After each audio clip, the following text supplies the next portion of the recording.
There are three questions that haunt humanity. Why are we here? Where did we come from?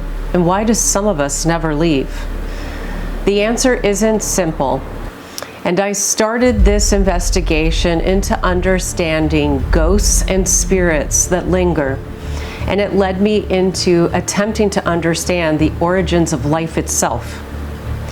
We will be sweeping through ancient Sumerian culture.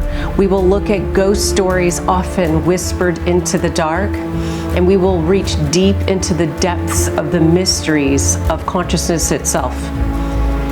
We are going to be looking at science, myth, and the unknown.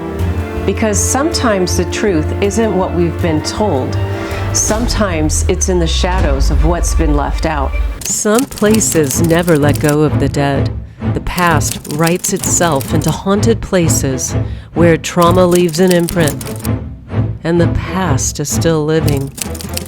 I'm Kamala Hurley, evidential medium. Join my investigations into the paranormal. This is Decoded with medium Kamala Hurley, Paranormal Edition. As an evidential medium, you would think that I would be so comfortable looking at ghosts, unsolved mysteries, and things that go bump in the night. But in full confession, ever since I was a child, I had terrifying dreams of mysteries that were inexplicable, of places that were very haunted. And I will also share with you that looking into the shadows, trying to understand these mysteries, led me into the greatest mystery of all, which is understanding the origin of life itself. So in this video, we are going to look at the top 5 most haunted destinations around the world, and I'm going to share with you my intuitive downloads about each of these places. Some of these places deserve a more in-depth video, which I'm going to release later. And at the end of this video, I'm going to actually shift into the greatest questioning aspect that I have about understanding the origins of humanity that just move beyond science itself. So I encourage you right now to open up your intuition. I want you to sort and sift through what you think is real, what you think is possible, and what you think is simply outrageously not true. I will share with you that the things that came up for me today shift my understanding of how I was brought up, and it literally fragments and breaks apart everything that I was told from when I was a very young child. Things such as religion, understanding the purpose of what our ascended masters are here to do. There's just a lot. So we're going to keep it short and neat as possible. And we're going to start by talking about Skinwalker Ranch. Now, Skinwalker Ranch is a place that exists in the middle of Utah. Oddly enough, I have driven by it, but as most people know, you can't exactly pull up to Skinwalker Ranch and then decide you're going to hike around because it's private property. Private property which is owned by a new rancher out there that is also connected to military contracts. Because I personally believe that Skinwalker Ranch, with all of the poltergeists, the indigenous legends of shapeshifters, and the reports of inexplicable things flying in the sky, everything from aliens, UAPs. I mean, Skinwalker Ranch has it all. All of the unknown mysteries that you've ever wanted to understand, and the greatest level of horror, for me, exists at Skinwalker Ranch, which is why I started with describing sort of everything that I'm going to be getting into discussing over the next couple months, because I've started a new series all about the paranormal. So hopefully you take this moment to subscribe to my channel, because I see that 70% of the people who are watching my videos don't actually take the time to follow me. So if you're somebody that loves Halloween and you want to hang out with an evidential medium, now's your chance to click that follow button and to subscribe. I will share with you that I actually believe that Skinwalker Ranch is not just a place where there is innovative military defense contracts and research being done. Very specifically, I feel that DARPA has perhaps some connection, or at least some team members who are there conducting experiments, because to me, there is a portal, there is a vortex, there is a gateway at Skinwalker Ranch. I truly believe that interdimensional entities are able to bring consciousness as well as technology into the hands of selected individuals that are at Skinwalker Ranch. So what's interesting to me, and I'm looking down at my notebook because you guys know I always write everything out, is that the very location of Skinwalker Ranch is a place that has some kind of quantum tear, some kind of energetic rift or rip in time, where you're able to shift into other quantum dimensions. And I know that that sounds a little bit complicated. I'm going to actually do a deeper dive on Skinwalker Ranch because the mysteries there are so extreme and curious, and I want to know what's really going on there. So what do you think about Skinwalker Ranch? I personally believe that UAPs are interdimensional entities that come into our world to help stabilize any type of tension that is connected to nuclear activity. I also believe that certain gateways have been built by military programs and through secret societies to gather information from non-human intelligence. That's why I use the word sort of entity to describe NHIs, non-human intelligence. So Skinwalker Ranch is one of those places that really shift what we understand about reality and about consciousness. And it's not just to the ranch itself and the stories that we have seen in mainstream culture, but it is also part of the indigenous culture, which is why I suspect that there is a natural gateway that leads there. And I think that talking about gateways would be another incredible topic for us to discuss in depth. The second place that I want to shift our focus to is the Conjuring House. And I love Sam and Colby. They actually have done a video where they spent their time at the Conjuring House, and I want you to understand that is the video where I really believe that they truly had a haunted experience. When there was this moment in the video, which I'll just put in the link below if you haven't seen it because it's super fantastic, I could tell that they had a true experience that opened their consciousness up beyond what they were told about ghosts, about things that go bump in the night. Now, the Conjuring House was a place that a lot of people visit in order to experience paranormal activity. There are often dark energies, there are violent attacks, and docents for the Conjuring House actually hold their hands together and they create what I call a human Ouija board, where they allow knocks inside the house to bring forth messages to those that are present. So what do I think about the Conjuring House? Literally, I get freaked out even talking about the Conjuring House. I don't know if you heard that, but I want you to understand that the Conjuring House, to me, is a place that is connected to souls that are trapped. I believe that trauma gets imprinted into certain locations, and that the Conjuring has trauma imprints. And what I brought through is that when the soul leaves Earth, that there can be shadow residue that is connected to trauma that hasn't been healed, that is left in certain places. I also was shown as a medium that does remote viewing, and I can just sort of tap into my channel to bring information through. The Conjuring is a place where what you believe also increases the imprint.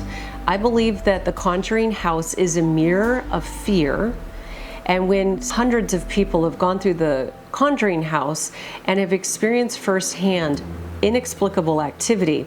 These are shades, shadows that are trapped and imprinted, and that those imprints are increased tenfold with the belief that paranormal activity will occur. So I see that there's a big difference between Skinwalker Ranch versus the Conjuring House. The Conjuring House is more like a classic ghost story. Essentially, the movies have primed people to expect terror at the Conjuring House. So I believe that when we enter a place that we believe is haunted, we will start to see those apparitions manifest into the quantum field and the energy of the house itself, or whatever the location is. When you have this determined belief, for example, that if you use a Ouija board, you will connect to demonic entities, that is your belief impacting the outcome. It's sort of this idea of observing quantum particles that when you observe, you naturally shift the results, okay? So for me, I'd like to remind people that Ouija boards were used by Victorian occultists in order to connect to their loved ones. I fully appreciate Ouija boards and its history with mediums. I also appreciate that if you believe that you're going to connect to negative energy, then you will. Because Abraham Lincoln's wife, Mary, had dealt with the devastating loss of losing her 3-year-old son. So she actually brought a Ouija board into the White House where she practiced connecting to her son inside the White House. And there's an article that is published through the Smithsonian Institute talking about the history of Ouija boards. So is it a negative? Is it negative? Is it connecting to demons? Or is it a way to connect to your loved ones in the afterlife? I'll let you decide. But I feel that the Conjuring House is a Ouija board that is focused on terror. So the Conjuring House is an interesting place because it speaks to me of the way that expectations around dark energy can be manifested by us mere humans.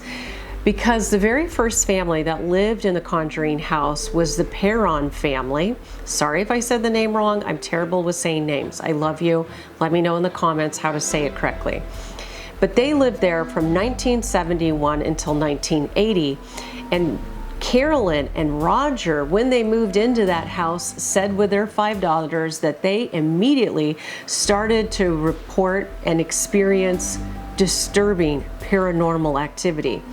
Claims included beds levitating, doors slamming, and objects flying around on their own.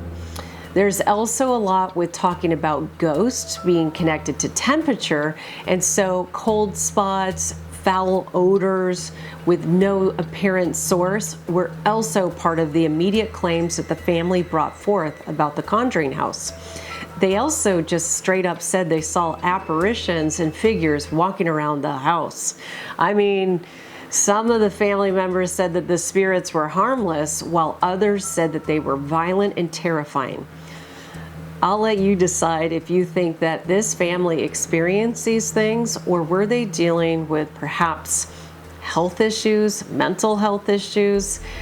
Maybe there really was more going on at this specific place. Of the 8 generations of family that lived on the property where the Conjuring House is, there also is said to be an indigenous cemetery that is nearby.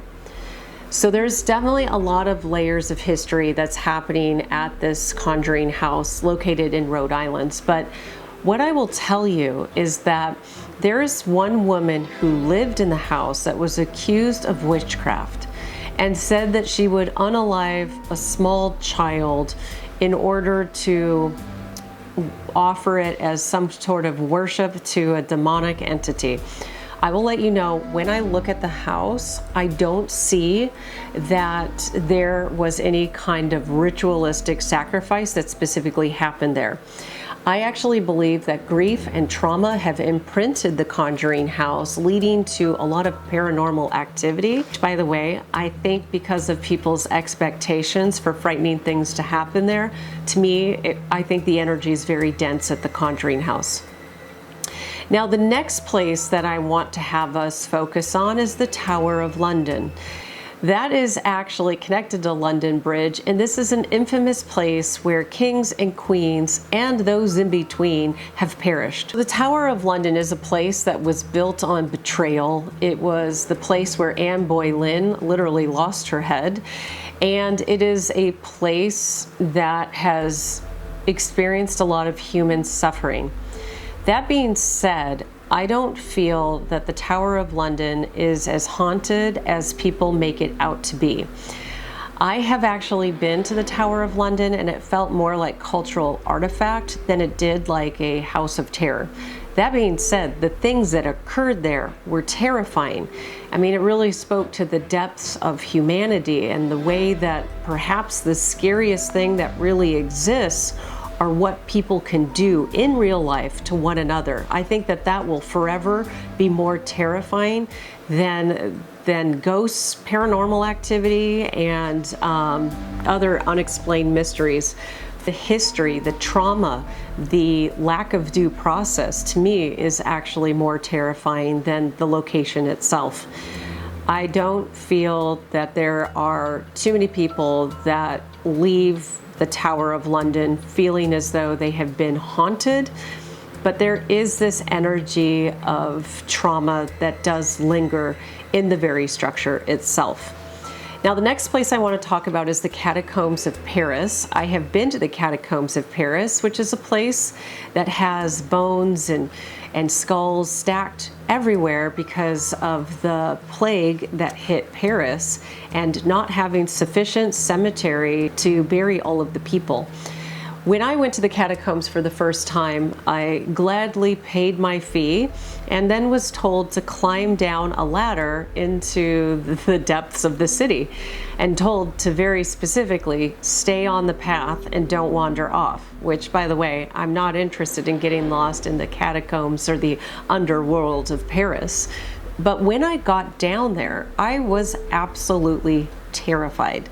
I was actually so scared to walk into the catacombs by myself that I waited for a couple that came down after me, which happened to be a couple from Texas, so shout out to that couple in Texas, who agreed to walk with me through the entire catacombs. It was dark. It had an eerie feeling about it, and to be honest with you, I really felt the presence of spirits there, lingering, watching, and helping to, I mean, it's sort of a place where you face your own mortality. You're literally looking at skulls and femurs and different bones that have been stacked. No matter how remarkably beautiful that they have been stacked, you can't help but think of what your life means and what death is being inside the catacombs. It felt very claustrophobic. It felt like I was walking through a grave, and it was a very terrifying experience that I couldn't wait to get out of. Do I think that restless souls walk through the catacombs of Paris? I actually am on the side of saying yes, I think they do, because I felt it. You could feel the energy, and there were certainly places where the scent would be different, the temperature would shift, and these are ways of understanding how spirit can connect to you. But understand, you always have the power to keep yourself protected when you enter spaces like this, so that you don't have any of these negative hitchhikers that claw their way into your life and make havoc. The next place that I want to talk about is the Stanley Hotel. This is another place that I happened to visit, and that's located in Colorado. And the day that I went to the Stanley Hotel, the hotel was shrouded in a heavy fog that really brought about that psychological mystery that The Shining by Stephen King and the movie were able to capture at this hotel. I mean, the saying is all work and no play makes Jack a very dull boy. And I will tell you, when you walk inside the Stanley Hotel, there is something in the energy of that hotel that I instantly felt ghosts. I felt the presence of energy that I could say is much different than if I were to walk into a mall. This place felt that it was constantly playing tricks on my mind and what I was seeing out of the corner of my eye. So let's talk about the Stanley Hotel a little bit. So in 1909, the hotel was built as a luxury retreat. And the idea was that the fresh mountain air would help tuberculosis patients or people who needed to enhance their health. That's why Stephen King actually went to the Stanley Hotel. And he happened to go towards the end of the season when there were very few people. And he had a flash of his son running for his life down one of the halls. And I think that, to me, really represents a spirit playing with your perception. Very specifically, when we have these sudden movements out of the sides of our eyes, when we think that we saw someone walk into a room, or when we hear noises, to me, this is sort of lower vibrational energy that is interested in grabbing our attention. In the hotel, there is actually a room that is known for having the most paranormal activity. It's room 217. I actually took the time to find room 217, and I walked down that hallway all by myself, and I will tell you, I wouldn't want to do that again. There's something about the carpet, about the length of the hallway, and the desolation. I felt very isolated, and I don't like, ugh. It's a room where famous kings have stayed. It's a place where guests have reported lights flickering, luggage moving, and a housekeeper's ghost named Elizabeth Wilson, who supposedly passed from a gas explosion in that very room. The ballroom is also said to be haunted, playing mysterious music, as well as children's laughter heard running and giggling in empty hallways late at night. Phantom figures are also part of the Stanley Hotel, where people have reported seeing apparitions move on staircases, in mirrors, and down hallways. And of course, there's the odd tourist photos that have been captured of orbs of light, strange mists, as well as figures in the snapshots.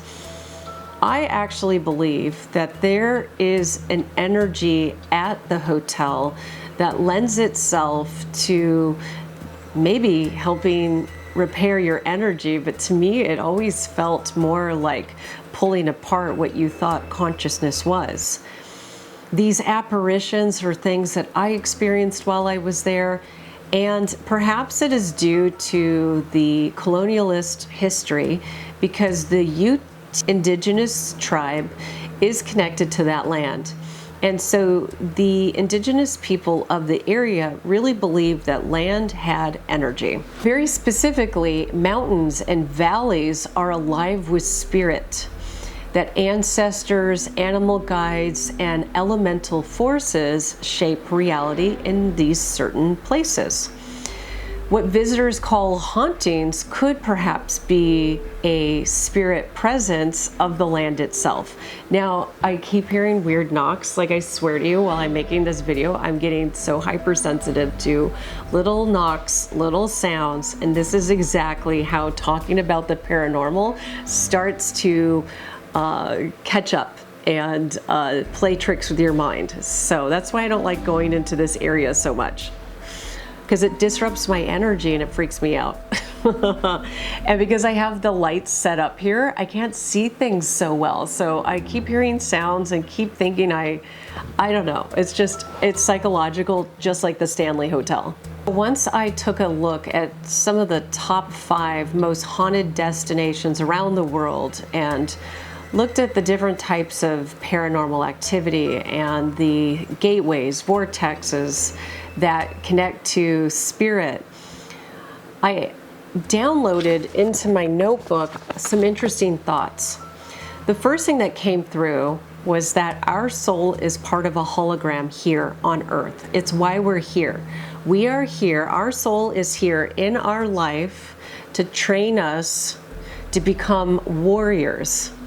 And I thought, well, this is very interesting because this is, again, out of bounds from what I would consider our sole purpose here. But I was shown that there is a greater battle that is connected to a different planet. And I was told it's called Planet X. It also has another name that it goes by, Nairobi. I thought that that's really fascinating. So then I went to ChatGPT and I looked up Planet X. And what I saw is that the Planet X is said to have been the home of the Anunnaki, which is connected to the Sumerian culture in Africa. Now, to give you a little bit of background information, when I started in on this path of being an evidential medium, I also found that I could do very deep channeling. Not to the point that I would call it trance channeling, which I'm perhaps capable of doing, but I just don't really enjoy shifting into that territory. I don't know. I just don't want to do it. And trance channeling is where you suddenly have a voice of an entity that is being communicated, sort of like Bashar. When he connects and he starts channeling, he's very specific about the energy he's connected to. When it comes to channeling, I do think it's really important to always check the channel to see what you are connected to ask yourself if it has the good intention or if it doesn't, which I do every time I do mediumship or any kind of channeling. There's bones that were found connecting to Homo sapiens and Homo erectus that date back 300,000 years. And that information shifted in the early 2000s and really blew archaeologists and scientists away, discovering that our humanity is much older than we thought it was. So that's where I would like to point out that not even me or anybody here can confirm exactly what the origins of humanity are. But I find it interesting that when you go to ChatGPT, ChatGPT believes that it's most likely that some sort of galactic race created humans. That's wild. Like, ChatGPT showed me that that is most likely what occurred, along with some evolution that also is connected to epigenetics and other sciencey things. And what's interesting is if we go to the Sumerian culture, which is where I have channeled before, so this has been brought up in my channel before, that humanity is connected to like this ancient galactic civilization and that we are hybrids. I also want you to understand that ancient texts supports this as well. They call them the creators. Some people connect to the stars, the ones who shaped humanity. But I believe that Earth is truly a holographic school, and we are meant to evolve our spirit and help transform pain into healing as much as we can while we are here on Earth. That healing, the ability to overcome that adversity, is perhaps the training ground for this other planet or for other dimensions that exist. So I don't know, you tell me, what do you think in the comments? Why do you think that we are here? What is the purpose for humanity? And why is it that some souls stay? So that question was also very interesting to me as well. What I was brought forth that some souls leave shadow imprints, and those shadow imprints are meant to teach us about trauma, and that some souls that are too materialistic can stay on a cycle that is linked to Earth. They hadn't learned the lessons, so that's hence the reincarnation cycles that continue. So if you're interested in escaping the concept of reincarnation, I encourage you to heal as much as you can in this life and provide light to other people. I also was shown that a lot of religion, particularly structured religion, like, I don't want to name off what groups they are, I'll let you decide, that there is a patriarchy of power that is interested in suppressing the early wisdom and truth of the origins of humanity.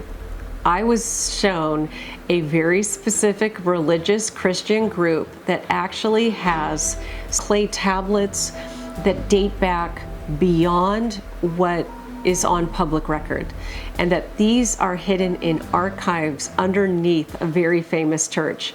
I'll let you guess what church I'm talking about. I'll give you one hint. I was there last August. So if you've been following me for a while, you'll know immediately what big famous church I'm talking about, because I see that there's information that suppresses knowledge about the origins of humanity. And so I think it's really interesting that ChatGPT doesn't really believe that Darwin is the source of how humans evolved. ChatGPT didn't think that it was necessarily the Big Boom theory, the religious perspective of the origins of humanity. ChatGPT gave that like 25% possible, and actually gave greater weight to believing that the origins of humanity are connected to some galactic race. What's fascinating about Planet X is that NASA also calls it number 9, the planet number 9, could perhaps be this mysterious planet that orbits away from Neptune and Pluto, and that the cycle it takes to come back towards Earth is around 3,600 years. So while in 2003 and in 2012, a lot of people thought Planet X was returning, that actually never amounted to anything. So I find it really fascinating in this video that we are looking at understanding consciousness in a new way. And if you were to remove the cultural programming that you received, both through educational institutes and for some of you, religious education, and to ask what is most likely the reason why humans exist, why we are here, and what we are supposed to be doing, I would love to know what you think that is. So please put it into the comments below, because I'm here to facilitate a conversation with truth seekers and light workers that are aiming to make this world a better place. I do believe that certain indigenous shamanic practitioners are able to heal trauma that is connected to land. I believe that actually a lot of us have the ability to heal our lives and to have more compassionate approaches to understanding trauma. So this is sort of like an intro into more esoteric content that we are going to get into in future episodes of Paranormal Editions here on my YouTube channel. And I hope that this all makes sense, that we can agree that there's a lot we don't understand about consciousness. There is a lot that we don't understand about traumatic imprints on the land itself. And if that is true, and if there are portals, gateways to higher multidimensional or interdimensional beings, that we facilitate a peaceful approach to all of it. Finding a path of peace and light is how we can take negative energy that is associated with horrific trauma and heal specific houses, specific towers, specific ranches, and different places around the world. Because that's ultimately what we're here to do, I believe, is to leave a positive psychic imprint on our families, on our friends, on our community, and on the land itself. That, I think, is the ultimate legend. That is the ultimate legacy that we can leave behind.